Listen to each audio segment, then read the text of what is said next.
পৃথিবীর সবথেকে বড় স্থলচর প্রাণী হাতি। শক্তি, মমতা আর সৌন্দর্যের প্রতীক এই প্রাণীটির একটি বিশেষ বৈশিষ্ট্য রয়েছে, যা যুগ যুগ ধরে মানুষের লোভের শিকার, যা হলো হাতির দাঁত।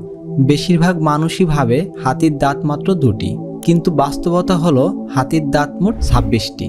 তবে এর মধ্যে যে দাঁতগুলো দিয়ে হাতি খাবার চিবায় সেগুলো থাকে হাতির মুখের ভিতরে, যা আমরা দেখতে পাই না। তাছাড়া শোভাবর্ধনকারী হিসাবে বাইরে থেকে দেখা যায় বিশাল দুটি দাঁত, মানুষ যাকে বলে গজদন্ত। কিন্তু এই গজদন্তই হাতির জন্য হয়ে উঠেছে মৃত্যুফাঁদ।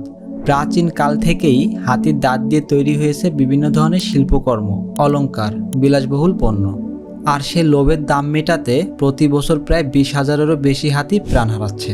তো এখন প্রশ্ন হলো, শুধু এই দাঁতের জন্য কি একদিন হারিয়ে যাবে পৃথিবীর এই মহান প্রাণী? যাই হোক, তো এমন সব তথ্যমূলক ভিডিও পেতে আমাদের চ্যানেলটি সাবস্ক্রাইব করুন। ধন্যবাদ।